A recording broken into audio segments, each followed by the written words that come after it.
15 લાખ 20 લાખ 10 લાખ એને મજા આવે બોલ, આની કિંમત નથી મારા માટે. કોઈ 50 લાખ આપે ને અરે કરોડ રૂપિયા આપે તોય ના આપો. ગાય છે જે ઈ મને મારા માટે ખાસ છે એમ, મારા જીવ કરતા વાલી છે. હું પહેલા સુરત રહેતો હતો પણ મને એવું થયું કે મારા માટે આ બધી વસ્તુ ખરાબ છે એમ, સુરત મૂકીને વહી આવ્યો. પછી મેં અહીંયા આવીને ગૌપાલન શરૂ કર્યું. મારા ઘરવાળા પીટીસી કરેલા છે. હા મારા પત્ની તો પણ એ ગૌપાલન કરે છે. હું જયારે નાનો 5 વર્ષનો હતો ને ત્યારથી મને શોખ છે. ભણેલો છે. જો બધા નંદી કરતા ફિટનેસ જોઈ લો તેમની. 11 વર્ષની ઉંમર છે તો પણ તમને એવું લાગે છે કે એમાં કોઈ જાતનું ઓલું હોય છે. એક વખત સવારના 9 વાગે હું જમીન નીકળી જાઉં ગાયો લઈને, બરોબર, સાંજે મારે 9 વાગે જમવાનું મને મળે છે. બધા લોકો મને મારી મજાક કરે છે કે ભાઈ આ બધું હું આવું લઈને રખડતો હોય છે, પણ એમને હું એમ કહું કઈ વાંધો નહીં. આજે જે આ મને રિઝલ્ટ મળ્યું છે, વિદેશના લોકો પણ જો મારો નંદી જોતા હોય તો આની કિંમત મારા માટે શું છે નહીં મને ખબર છે. એમ તમે આમ તો સંસ્કૃતિના ખોળે ઉછરેલી આપણી આ સંસ્કૃતિમાં ક્યાંક ને ક્યાંક ગૌને માતાનો દરજ્જો આપવામાં આવી રહ્યો છે, અને આપણે જોઈએ તો અનેક પ્રકારની જે મહત્વ છે તે પણ ગાયોનું રહેલું છે. નંદીઓનું અલગ પ્રકારનું મહત્વ રહેલું છે. ત્યારે આપણી સાથે રઘો નામનો નંદી જોડાઈ ચુક્યો છે, ત્યારે એના ગોપાલક છે તે આપણી સાથે જોડાઈ ચુક્યા છે. તો આવો તેમની સાથે જ સીધી વાત કરીએ, વાત ગુજરાતી પર. શું નામ છે આપનું? જયસિંહભાઈ. ક્યાંથી આવો છો? ગીર સોમનાથ. ખાસ ગીર કરીને સોમનાથમાં રંગપુર ગામ. શું કહેશો આ રઘાની ખાસિયત શું? એમની ખાસિયત તેમના બચ્ચા છે મિલ્કિંગમાં બહુ સારા, દૂધમાં સારા બહુ આવે છે. પેલા વયમાં 7 થી લઈને 9 સુધી 8 સુધીનો રેશિયો રહ્યો છે, બરોબર છે. એટલે તેમનો જે તે ડાયરેક્ટ ગોંડલિયાનો દીકરો છે. ઓહો. હા, ટોપ બુલ ગણાતો તેમાંથી. શું કહેશો કેવડી ઉંમર હશે અને 11 વર્ષ. કેટલું વજન કેવડું? વજન તો 500 કિલો ઉપર હશે. ઓહો. અને 11 વર્ષની ઉંમર છે. 11 વર્ષની ઉંમર અને કેટલું ખાઈ જતો હશે? કેટલા કિલો ખાઈ જતો દિવસ? આખા દિવસનો 40 કિલો તો ગણી લેવાનો. અને તમે અત્યારે આના પાલનમાં જોડાયેલા? હા, હું આના પાલનમાં મારી ગાયો રેગ્યુલર માટે સરવા જાય ને ખુદ પણ સરવા માટે જાય છે. કોઈ દિવસ મેં એમને ઘરની અંદર કે જે ગૌશાળાની અંદર બાંધીને નથી રાખેલો. કાયમી માટે ખુલ્લો રખડે છે એમ, જે આપણે ગૌસરની ને જગ્યા હોય ને એમાં ખુલ્લો રખડે. એનું શું કારણ છે? બસ તે જો તેનો ફિટનેસ જો તેમને જો બધા નંદી કરતા ફિટનેસ જોઈ લો તેમની. 11 વર્ષની ઉંમર છે તો પણ તમને એવું લાગે છે કે એમાં કોઈ જાતનું ઓલું હોય છે. જો જે એમનું રનિંગ છે રોજનું 8 થી લઈને 10 કિલોમીટર સુધીનું રનિંગ થઈ જાય. દિવસનું 10 કિલોમીટર? હા, 10 કિલોમીટર જેટલું એમનું રનિંગ થઈ જાય છે. હા, એટલા માટે. અને તમે જ આ કરો છો? હા, હું ખુદ જ કરું છું. હું જયારે નાનો 5 વર્ષનો હતો ને ત્યારથી મને શોખ છે. હા, ભણેલો છે 10 સુધી. અને છતાં પણ આમાં કેવી રીતે રસ લાગ્યો? કેમ પ્રેમ જાગ્યા? ગાય પ્રત્યે લાગણી છે એમ, કે ગાય બસશે તો જ આપણે બસશું, બસ નહીં બસશે એમ. શું કીધું આજના યુવાનોને ઓછો રસ છે અને તમને આમાં રસ લાગી છે, તો એવું કયું કારણ છે કે તમે બહાર નોકરી પણ કરી શકતા હતા, ભણીને કંઈક બીજું પણ કરી શકતા, આ કેમ? જો એટલા માટે કે ગાય ને જો એ તો એકાબીજાનો ભાવ પ્રેમ ગાય પ્રત્યે. મને આમની પાસે લાગણી છે કે ભાઈ એ ગાય છે જે એ મને મારા માટે ખાસ છે એમ, મારા જીવ કરતા વાલી છે એમ. સમજ્યા તમે? એ તો પોતા એકાબીજાનો હાવભાવ કેવો રહે એ પ્રમાણે રહે છે. આખો દિવસનું રૂટીન શું હોય છે? શું ખવડાવવામાં આવે છે? સવારથી લઈને સાંજ સુધી તમે શું કરતા હોય? મેં તો જો એ ખેતર હોય ખુલ્લા હોય એમાં સરવા માટે લઈ જાઉં છું. એને જે ખાવું હોય એ ખાય છે. સવારે એને કોઈ પણ વનસ્પતિ ખાવી હોય ને, લીમડો ખાવો હોય તો પણ લીમડો ખાઈ લે છે. પછી તમે શું ઉઠીને કેટલા વાગે ઉઠો છો અને શું આખો દિવસનું રૂટીન હોય છે ગાયો હું માટે? સવારમાં 5 વાગે વહેલો ઉઠી જાઉં છું, બરોબર છે.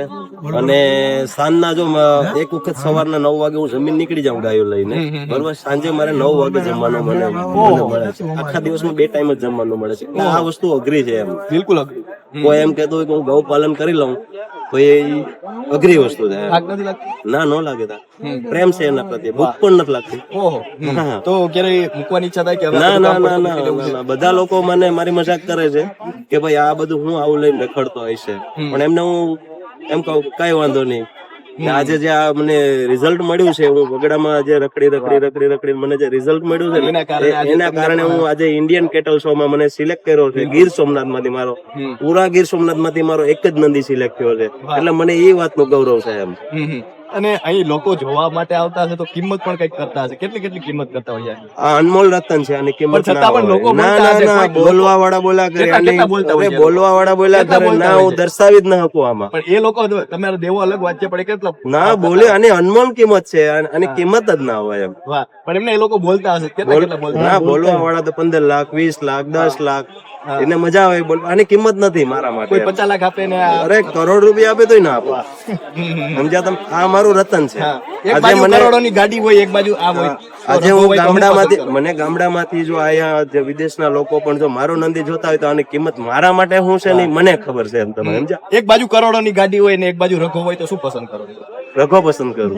શું ગાડીને કારણ? જતી કરી દઉં. શું કારણ? મેં ઘણું બધું એવું જતું કરી દીધું છે. જેમ કે હા, ઘણું બધું એમ કે હું પહેલા સુરત રહેતો હતો, પણ મને એવું થયું કે મારા માટે આ બધી વસ્તુ ખરાબ છે એમ. સુરત મૂકીને વહી આવ્યો એમ. પછી મેં અહીંયા આવીને ગૌપાલન શરૂ કર્યું. મેં 2009 થી શરૂ કર્યું છે. સમજ્યા? તમને લાગે છે કે યુવાનો પશુપાલન તરફ પાછા પડશે? આ વળવું જ પડશે. કેમ કે જે તેમના સંતાન છે ને એના માટે ગાય તો જરૂરી છે અને જરૂરી જ છે. સમજ્યા તમે? ગાય વગર એમનો ઉદ્ધાર નથી. કેમ કે એના જે સંસ્કાર આવવાના છે ને એ ગાય સિવાય નથી આવવાના. ભેંસનું દૂધ પીતો હોય ને ગાયનું દૂધ પીતો હોય તેમના બાળકને જોઈ લેવાનું કે ભાઈ એમાં ને આમાં શું ફેર છે. અને અત્યારે તો પાઉન્ડ નું પીવે છે. હા, એ તો પાઉન્સ નું અમે જો અત્યારે હાસુ દૂધ છે ને ગામડામાંથી જ મળે છે. બાકી કોઈ પણ સિટીમાં કોઈ એમ કીધું કે હાસુ દૂધ પીવડાવ મારા છોકરાને, એ વાત ખોટી છે. તો શા માટે કોઈ પાડતું નથી? દૂધ ચોખ્ખું પીવું છે બધાને, પણ પાડતું કેમ કોઈ નથી? પણ એ જો એને સાચવવું તો ખરી ને. કોઈને જો સાણ ના પોદડા હોય તો હાથ પાછા એમ કે ઓહો ગંધાય છે એમ. સમજ્યા તમે? ને અમારે જે ઘરવાળા હોય એને એ વસ્તુ કઈ એલું ના હોય. સમજ્યા તમે? ઘરમાં કોઈ તમને ના નથી પાડી? કોઈ ના દિવસ ના ના ના ના કંઈક નોકરી કરો કે? મારા ઘરવાળા પીટીસી કરેલા છે. ઓહો, હા હા, મારા પત્ની તો પણ એ ગૌપાલન કરે છે. ઓહો. તો શું કહેશો તમે? આટલું ભણેલા છો, તમારા પત્ની પણ આટલું ભણેલા છે, તો શા માટે આ તમને કેમ એવું લાગ્યું કે આપણે આ કરવું જોઈએ? જો આ વસ્તુ છે ને આપણા માટે, આપણા પૂર્વજોએ પણ આના માટે બહુ મહેનત કરી છે, તો આપણે કરવી જોઈએ એમ. આપણે નહીં કરીએ તો કોણ કરશે? આજે બ્રાઝિલ વાળા લઈ ગયા છે તો એ લોકો અત્યારે ક્યાં પહોંચ્યા? હાલો કયો મને. હા, અને આપણી વસ્તુ ને એ લોકો એવડું ડેવલપમેન્ટ કર્યું છે ને. ભવિષ્યમાં તમારા સંતાન પણ જો આવું કઈ પશુપાલન મારા- કરવા માંગશે તો તમે કરવા દેશો?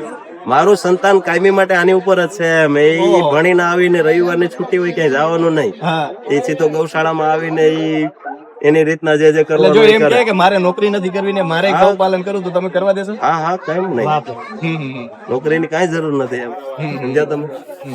શું કહેશો? આજના સમયમાં આ બધું ઓછું થતું જાય છે અને આપણે જોઈએ છીએ કે હવે લોકો છે તે ગૌપાલનને, અત્યારે યુવાનોને તો ખાસ રસ નથી, ખેતી હોય કે પછી ગૌપાલન હોય. તો હવે આ કેટલું જરૂરી થઈ પડશે આપણા માટે કે આ બધું સાચવી રાખીએ? એક બાજુ સંસ્કૃતિ પણ છે અને જરૂરિયાત પણ છે, તો કઈ રીતે આને સાચવી રખાશે અને કઈ રીતે આને સાચવવું જોઈએ? જો આપણી ગાય બચશે તો આપણી ખેતી બચશે, એટલે ખેતી બચશે તો આપણા બાળક હશે ને એનું ભવિષ્ય ઉજ્જવળ થશે. બિલકુલ.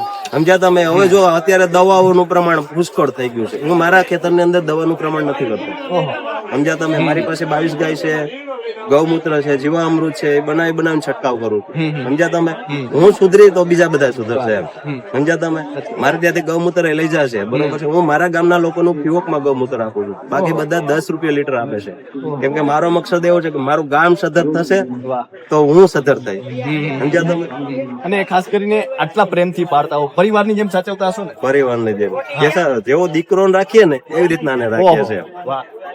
તો પરિવારની જેમ સાચવતા હશો ને? ક્યારેક બીમાર પણ પડે ત્યારે કેટલું દુઃખ થાય? મારો બીમાર કે ક્યારેય મારી ગાય દેવ થઈ ગઈ હોય ને તો અંદરથી એમની કોઈ સીમા ન હોય એમ દુઃખની તો. કેમ કે કાયમી માટેનું મારે સાથે એને રહેવાનું.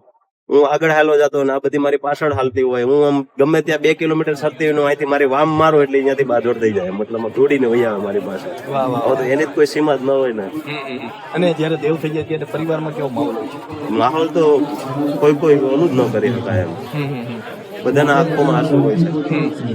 તમારા જીવનમાં કોઈ એવો કિસ્સો દુઃખદ બન્યો જે હા, બન્યો. ગાયોને માટે થયો? શું? મારે હમણાં એક એમની જ વાસળી હતી, ગાય મહિના દિવસની થઈ, 18 દિવસની થઈ હતી અને દેવ થઈ ગઈ હતી. એક જ દિવસ બીમાર રહી હતી. ડોક્ટરને પણ બોલાવ્યું પણ એમના દુઃખની કોઈ વર્ણન ન કર્યું.